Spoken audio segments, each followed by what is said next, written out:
God. Make me more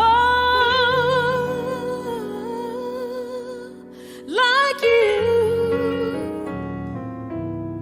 Change me, oh God. Wash me through and through. Create in me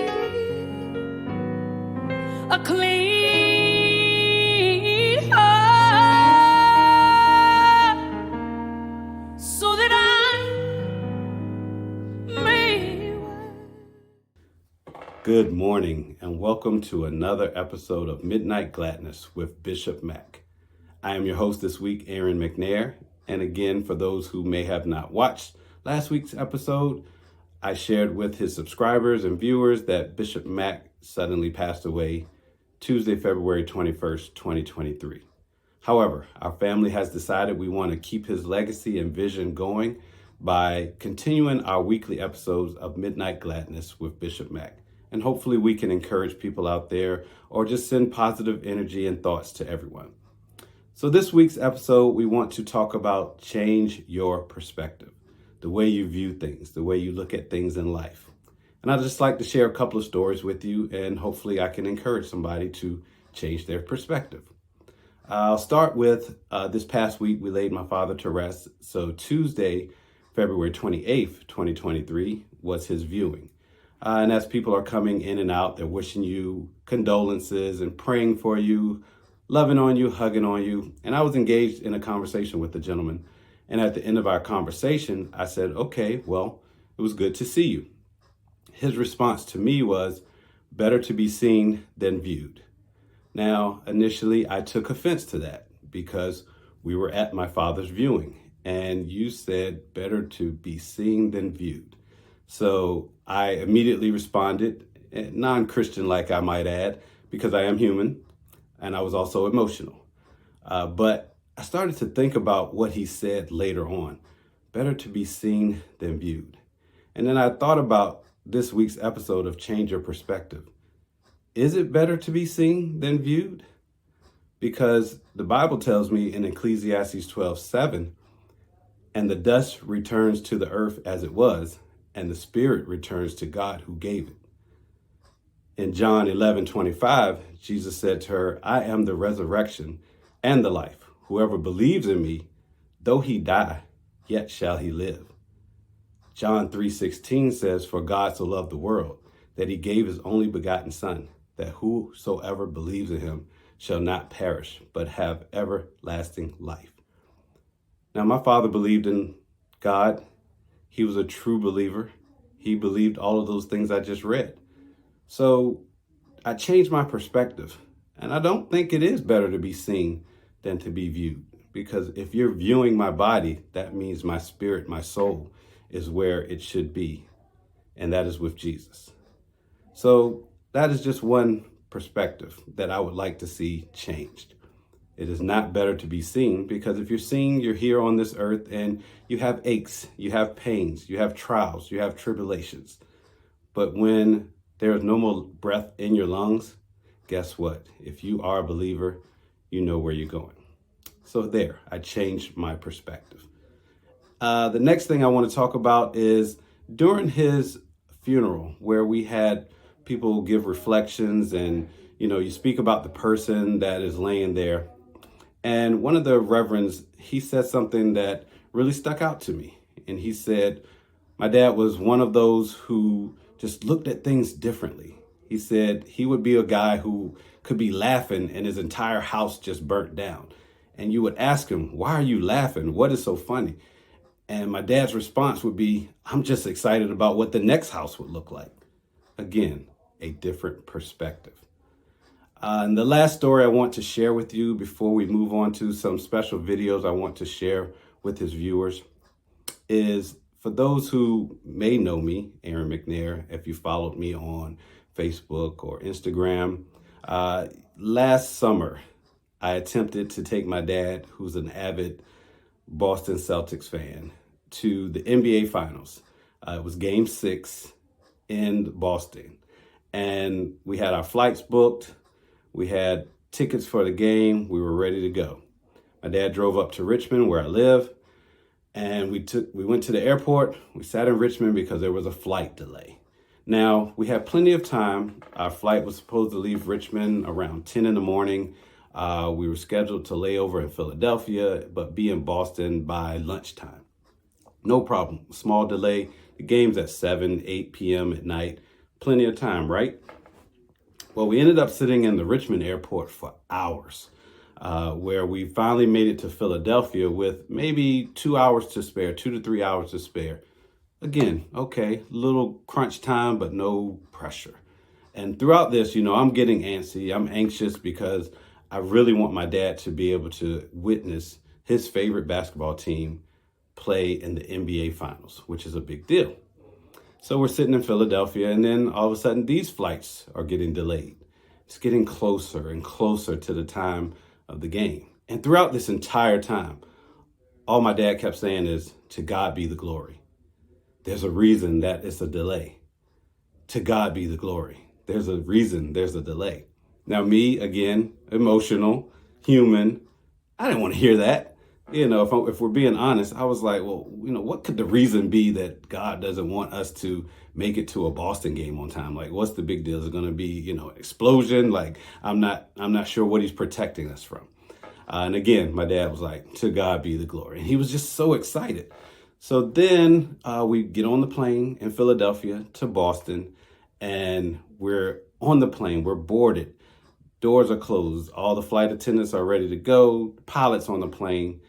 And before you know it, the pilot announces this flight has been canceled. Now we're on the plane, mind you, and I'm livid. I'm losing my mind. And my dad, he's smiling like, "To God be the glory." And I'm fed up at this point, and I just didn't understand, like, what is he so happy about? Like, he's not going to make it to this game. This is his favorite team. I've bought airline tickets, game tickets. Like, I don't get it. And I just couldn't understand. I couldn't wrap my mind around it.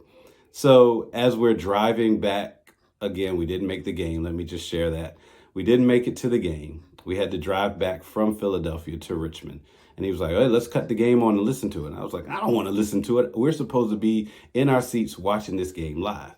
And he was like, "Son," he said, "this was the greatest day for me." And I'm like, "How could this be the greatest day?" He was like, "We got to spend roughly 12 hours together, you and I, by ourselves, just talking and enjoying each other's company." And I said, "Well, we could have done that at home. We didn't have to fly to Philly and drive back for that." And he was like, "You just don't understand." And I really didn't get it at the time. So what I want to do, just so everybody can see the man that Bishop was, or he is in my heart. So I want to share some videos that actually started Midnight Gladness with Bishop Mack, because he did a video the very next day talking about this experience and his perspective on it, and how it changed how he viewed things. And after seeing that, and I shared it on my Facebook page for those who have actually already seen it, a friend of mine said, "Wow, Bishop should do this every week. That was just so inspirational." A quick 5-10 minute message on just being positive. And I shared that with him. I said, "Hey, a friend said you should do this every week," which inevitably turned into Midnight Gladness with Bishop Mack. So I will close the same way Bishop always does, and then you can watch the videos. I'm so glad we had this time together. I love you. I love you. I love you. None of that. And it surprised me on yesterday that all that was happening, all that was going wrong, sure I was disappointed, but it didn't steal my joy. And that's the main thing about life. Life will give you a low blow sometimes, and everything that we tried didn't work. But through it all, God gave me an opportunity to look and see how my own son has grown. And I don't know if you remember me showing you a video about when he was a little kid, and I decided that one day I was going to beat him, and how he beat him in basketball, and he had never lost. I would let him win because I wanted to build his character. But building character sometimes takes you to a place where you learn how to lose. And that's what's the problem about the saints of the Most High God. You don't know how to lose. But the only way that you can know how to lose or learn how to lose is that you have to lose sometimes. And I thank God that I've seen the growth in my son, growth in my daughter, growth in my church, growth in everybody, because this is a time where it looks like we're losing. But we're not losing, we're winning, because God is the same what? Yesterday, today, and forever. And for all of those of you right now who might be disappointed, you might have lost a loved one, or you might have lost a job, or you didn't get the promotion, or you didn't get the house, or you didn't get the car, or you lost the car, or you lost the house. God is saying, trust in me. And the word says that God causes all things to work together for good, to them that love him, to them that are the called, according to your purpose. And when we were driving last night, as a matter of fact, what kind of God is it that when everything goes wrong and we're on our way back home, there was no problem with my son going and say, well, okay, let me go get a rental car. And something that could have been a time where your credit is bad, my credit is bad, and we wouldn't have a way home. But God saw fit that my son Aaron was in a financial way that not only could he pay my way to Boston, the plane, the accommodation, the house, and everything was taken care of. I didn't have to come out of my pocket for anything. And that's a blessing of God. So when things are going wrong in your life, look for the good things that have happened in your life. Look for the time where, and even in going through the airport and walking, I was able, there was a time when I couldn't take 10 steps without having to sit down or having my son carry my bag. But on yesterday, there was never a time where I might have been lagging a little behind him, but I stuck with him. And so that's a blessing of God to be able to go through the airport, go back and forth, walking, carry my bag, and still be able to make it. And that's a blessing of God. When we were coming through the neighborhood, and Aaron took a shortcut, and I said, man, it's pitch black. There were no street lights or anything going through the community. And he said, but if in the daylight, you ought to see how big the houses are in this dark street. And so God is telling all of us, you might be riding around in a dark street right now, in a dark place right now, but hold on a little while longer. The sun is coming up, and you're going to be able to see the blessings of God. But the best thing about it, in darkness, know that there is a blessing in the message. So I just want to say to all of you, I thank God for those of you who prayed that we have a successful trip, and for those of you who are disappointed, hold your head up, because this was the best Father's Day that I've ever had in my life. I just want to say God bless you, and I'm looking forward to my son and my daughter taking me to Miami for one of the playoff games. Football season is coming up, so you will be seeing me in my Miami Dolphin apparel, getting ready for another season. A winner, when he loses, you have to have a short memory when you're a winner. When you lose, you have to have a short. You see some of the Steph Curry the day before I don't think he hit any free throw. Any 3-pointers. But on the next day, his memory was short, because next thing you know, there you go. Wow. So Jason Tatum, hold your head up. Brown, hold your head up. We coming back next year stronger than ever, because we learned a valuable lesson. We have learned how to lose. God bless you. And I'll see you in football season. Love you. Wash me through and through. Create in me a clean heart, so that I may worship you.